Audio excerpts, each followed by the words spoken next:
Você já estudou normas, aplicou ferramentas, participou de auditorias, corrigiu não conformidades e ainda assim sentiu que faltava algo para dar o próximo passo? Essa dúvida é mais comum do que parece, porque existe uma diferença enorme entre ser excelente na execução e estar pronto para liderar. E é justamente nessa diferença que muitos profissionais de qualidade travam.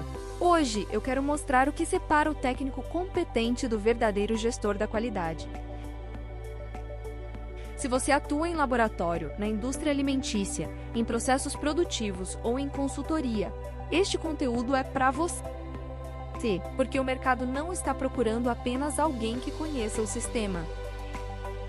Ele quer alguém que compreenda o processo, enxergue o problema inteiro e saiba decidir com segurança. A boa notícia? Essa evolução é possível. E ela começa quando você para de pensar só em tarefa e começa a pensar em estratégia.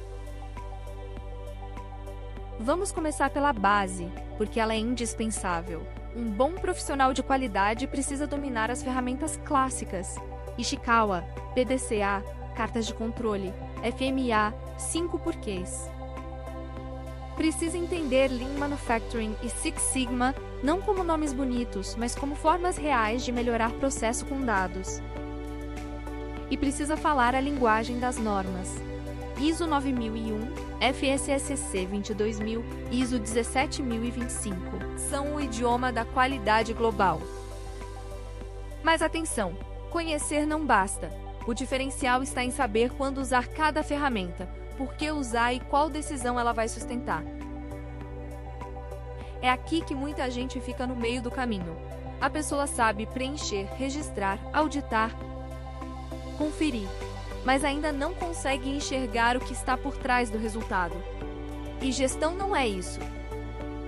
Gestão exige interpretação, exige leitura de contexto, exige entender o impacto de um desvio antes de correr para a solução mais rápida.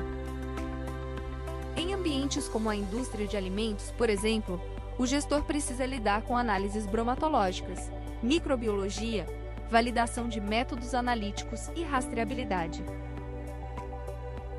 Quando algo sai do especificado, não basta olhar o número, é preciso entender o processo, investigar a causa e agir com critério. Porque qualidade de verdade não vive de checklist, vive de análise.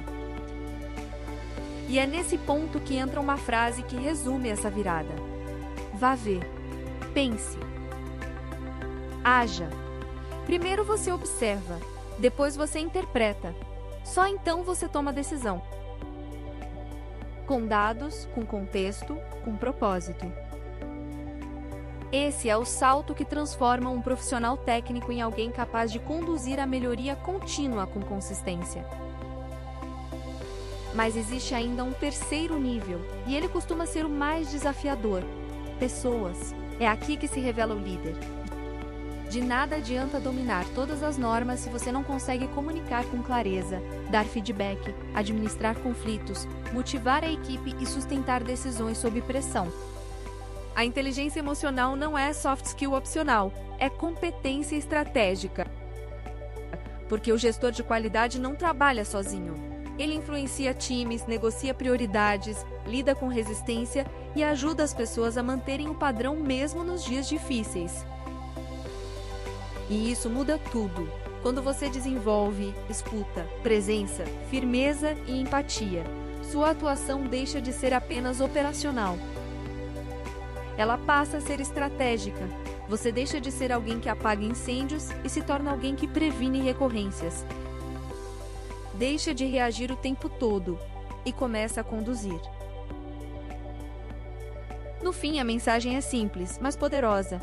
O mercado não quer mais só alguém que conhece as ferramentas.